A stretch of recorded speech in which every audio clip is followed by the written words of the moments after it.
kulanti waxaana wanaagsan daawadayaal ku soo dhawaada wararkii ugu dambeeyay Soomaalida iyo caalamka ahaan oo kale shanta TV aad ka daawata qodobada warkeenana waxaa ka mid ah ra'iisul wasaaraha cusub ee Soomaaliya maxay ka filan karaan dhinacyada siyaasadda isku haya Soomaaliya iyo dawladda Kenya oo dadaal badan ugu jirta sidii safiirka Soomaaliya u fadhiya Kenya ay u bedeli lahaayeen kuna qancin lahaayeen madaxweynaha Soomaaliya Xasan Sheekh Maxamuud in la bedelo qodobadaas iyo kuwa kale oo intaasi ka faahfaahsan ayaad warkeena ku maqli doontaan fadlan haddii aad cusub tahay subscribe saar baleelkana furo si aad ula socoto wararka iyo warbixinadan halkan soo gelino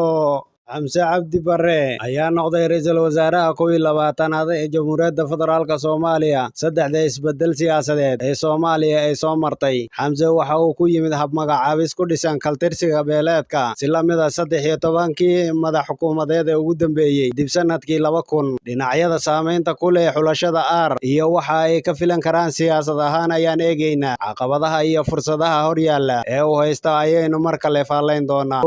Xamse iyo Xasan Sheekh madaxweynaha Soomaaliya Xasan Sheekh Maxamuud ayaa maalmo ka hor u magacaabay Xamse Cabdi Barre ra'iisul wasaare sida uu qabo dastuurka qabyada ee federaalka madaxweynaha gudashadiisa waajibaadkiisa koobaad ka sokow waxay ilin cusub u furtay siyaasadda Soomaaliya ra'iisul wasaaraha magacaaban waxa ku kulmay saaxiibtinimo shaqo iyo xisbinimo siyaasadeed ay weheliso dun urur diimeednimo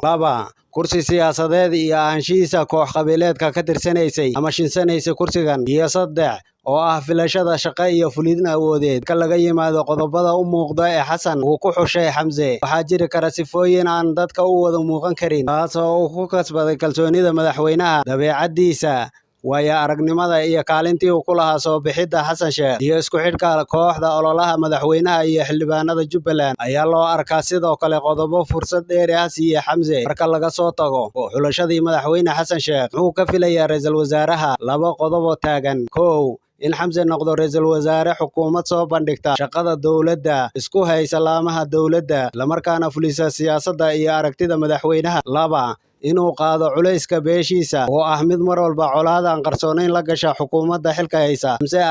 waa siyaasi ku yimid xulasho ku dhisan beelnimo shaqadiisa dastuuriga waxa ku lamaan tan aan qornayn ee qabiilnimada isku haynta federaalka oo mar kasta xukuumad kasta u ah hortabin ayaa lagu fasiraa isku dheelitirka heerka 4.5 maadaama madaxweynuhu isaga la doortay ra'iisul wasaaraha magacaaban wuxuu ka filayaa inuu buuxiyo ama ugu yaraan uu qayb ka noqdo mashruuca saloognimada ee goor kasta laga filan karo maamulada ku kootada gaar ah Puntland Madoobe iyo Danay bilowgii xilka ra'iisul wasaaraha waxa la wariyay in talada ugu badan laga siin doono labada hogaamiye ee Puntland iyo Jubbaland waxaase jirtay ballan afeed ka dhacday Xasan Sheekh waqtigii ololaha haddana taladiisa u gaarka ayuu ku magacaabay Xamse Danay oo booskan loo arkayay inuu qaadan doono ayaa laga filan karaa inuuna muujinin colaad xilli hore ah dadku u dhawaayaan ka soo xiganay in ay ka filan karaan siyaasad dabacsan qiimeyn doonaan bilowga sida uu wax u qabto ugana maareeya tabashada Puntland qodobada ugu waaweyn waxaa ka mid ah sida uu la falgalo shuruucda ay Puntland diidan tahay kheyraadka awoodda federaalka iyo qaybsiga kaalmada caalamiga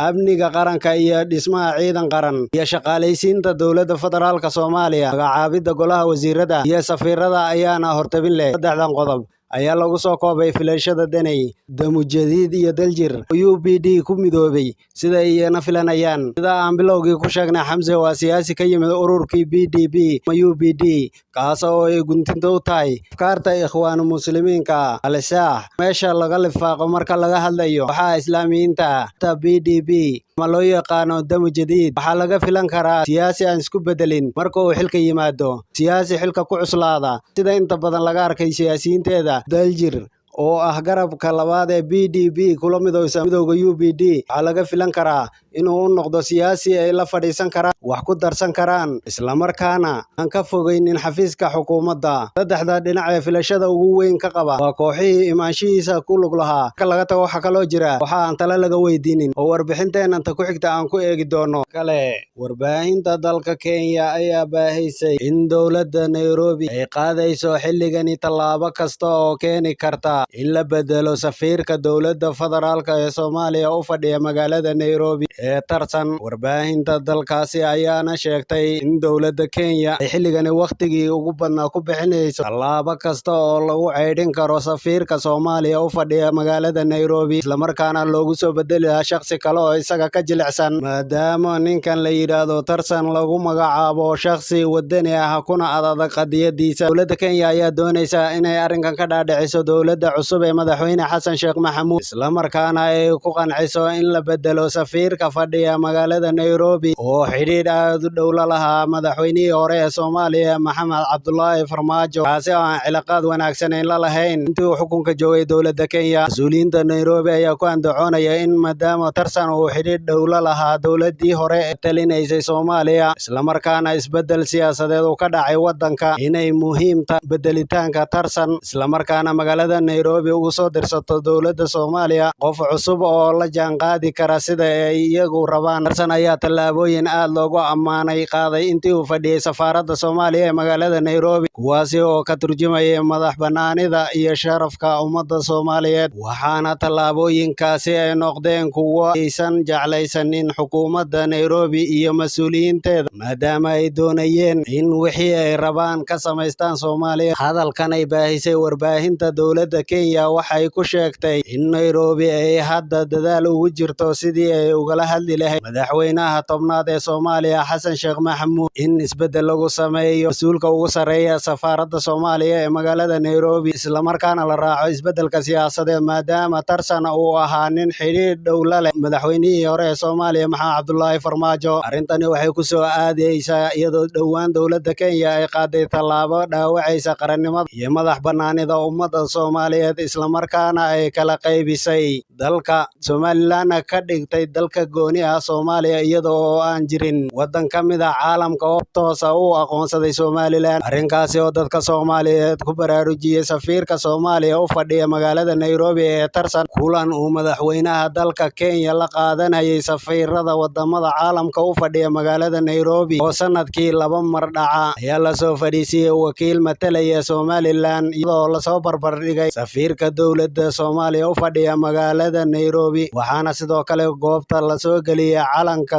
Somaliland. Arrintaasi ayaana ka cadhaysiisay safiirka dowladda Soomaaliya u fadhiya magaalada Nairobi, wuxuuna dalbaday in meesha laga saaro wakiilka matalaya Somaliland maadaama ayna ahayn dal madax bannaan oo la aqoonsan yahay, welina loo garanayo gobol ka mid ah Soomaaliya. Hase yeeshee dowladda Kenya way ka dhaga adeegtay arrintaasi oo keentay markii dambe in tartan uu isaga baxo kulankaasi, dibna ugu laabto xarunta safaaradda si uu warqad ugu qoro wasaaradda arrimaha dibadda ee Soomaaliya. Arrintaasi dowladda Kenya cudurdaar ayay ka bixisay, waxayna sheegtay in qalad dhacay uu ah in halkaas la soo gelayo Somaliland wakiil matalaya oo weliba wata calankiisa. Hase yeeshee ujeedooyin dhowr ah ayaa la sheegay in dowladda Kenya ay ka lahayd arrinkaasi. Khubarada daraasaysa tallaabadaasi waxay sheegeen in dowladda Kenya ay arrintani ka lahayd dhowr waxyaabo. Midka koowaad uu yahay in tijaabo ay ku sameynaysay feejignaanta dowladda cusub ee Soomaaliya iyo waxyaabaha ay la iman doonto dhowrka sane ee soo socda, iyo sidoo kale inay raadinaysay si loo bedelo safiirka dowladda Soomaaliya u fadhiya magaalada Nairobi ee tartanka iyo dowladda madaxweyne Xasan Sheekh Maxamuud. Waxay ku fikiraysay ayay leeyihiin khubarada in marka uu arrintani ka xadhoodo tartan ay dowladda Xasan Sheekh Maxamuud u aragto ninkaasi mid weli haysta siyaasaddii madaxweynihii hore ee Soomaaliya Maxamed Cabdullaahi Farmaajo, taasna shaqada looga joojiyo. Hase yeeshee dowladda Soomaaliya iyo shacabku waxay ku ammaaneen safiir tartan labada geesinimada leh oo uu muujiyey, taasi oo ku difaacayay madax-bannaanida jiritaanka Soomaaliyeed.